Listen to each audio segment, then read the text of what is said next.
Oh, those troublesome Greeks and difficult to pronounce names. I, too, would like to thank Peg. This is a reading series I've had a chance to be part of several times. And I'm always blown away by the other readers that I read with. I'm also, in particular, really proud to be here with Janice Cook-Newman, who once bailed me out of a problem entirely of my own creation. And I did not deserve her assistance, but she did it anyway. I made you buy me bourbon. That's true. She made me buy her bourbon, and I bought a really, really good bottle of bourbon. But, I hope you get in trouble again sometime. well, this may be the night. This is from the novella, The Devil Prayed and Darkness Fell. This is based loosely on events that took place in my hometown of Vallejo. It's about a African-American Iraq War vet who 10 years after he returns murders a white police officer. His sister refuses to give up on him and hires an attorney to try to plead his case and try to show the world that he's not the monster he's being portrayed as. And the attorney tracks down a member of his unit in Iraq. He was a recon Marine that was there when the first days of the invasion. And this former squattee admits that there were probably 3 incidents that probably contributed to Raymond, the veteran, probably contributed to Raymond's psychological demise. This concerns something that there's a new term in the military lingo. PTSD, as we all know, we've all heard about that. That is usually generated by a very profound fear response.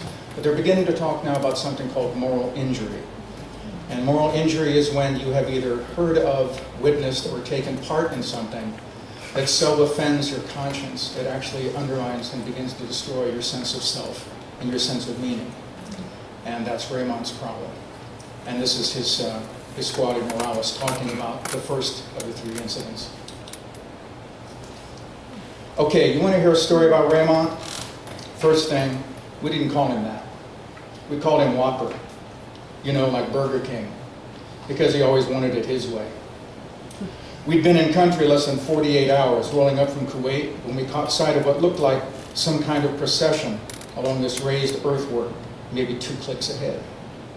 We stopped, studied them through our NVGs, night vision goggles. They were just silhouettes from that range, a couple dozen men, backlit by oil fires in the distance. But it didn't take much of a guess to figure out they were Iraqi deserters. We'd heard some were already massing and on the move.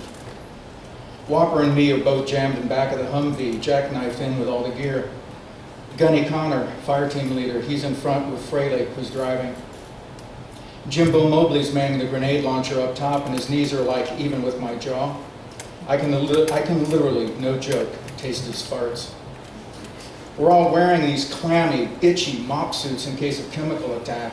I mean, we're in the middle of the goddamn desert, right? But these things are dark green, like we've been deployed to the Rhine. There are 1,000 screw-ups like that every day. First thing to remember in all of this, half the time, nothing made sense. Anyway, Gunny radios in, tells platoon command what we see. Then we just sit there watching, waiting the rest of the night.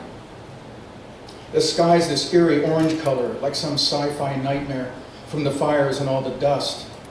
As if that's not bad enough, at some point it starts to rain, and it's this swirling, windblown muck. The drops are gluey and brown and big as eggs. And even with that, once it passes, there's fucking dust everywhere. Around daybreak, the whole platoon's shown up, and the squad leaders put their heads together to decide what to do. We rev up the Hummers and move in. The Iraqis are wearing this mismatch of uniforms and civilian clothes and traditional robes. Some have rags on their feet.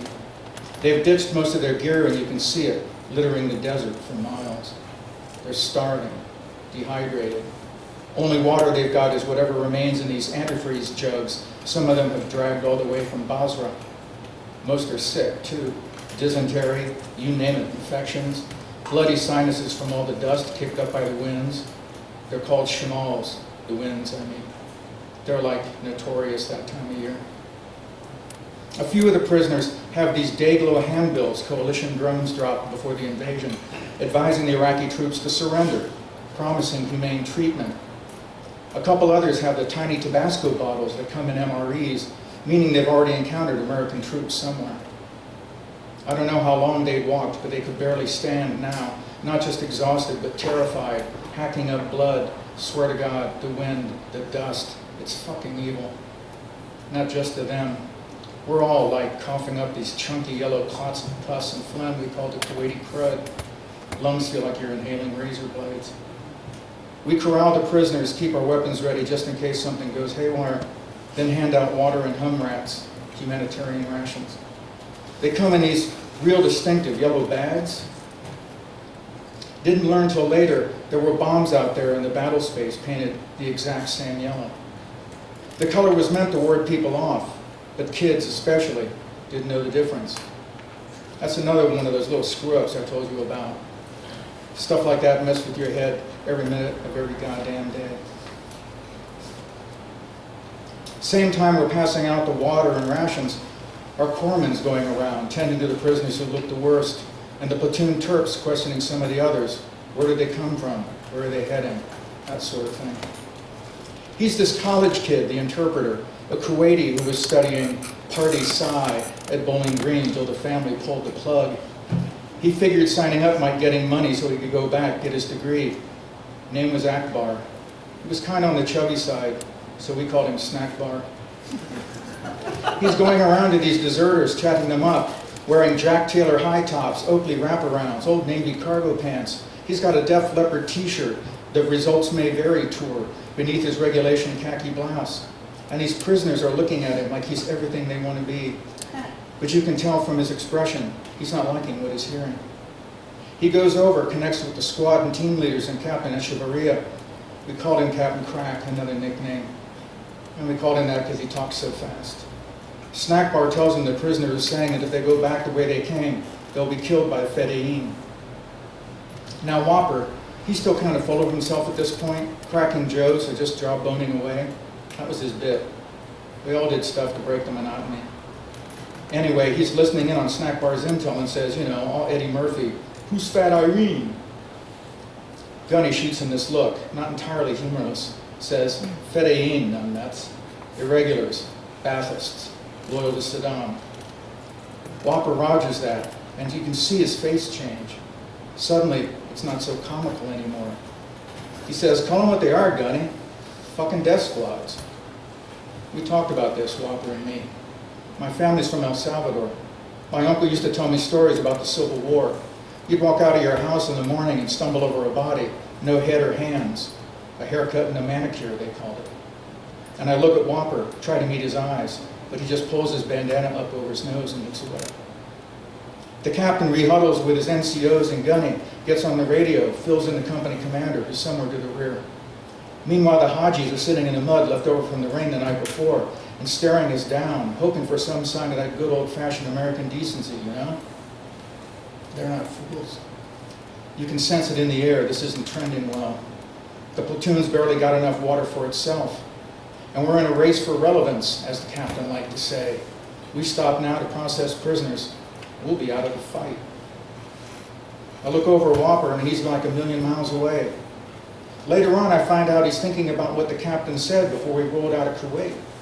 Perched on the hood of his Humvee, hands clasped behind his back, pulling a full Patton. America's a great country, he said. We're a generous people, fair, trusting. But you're here to hunt.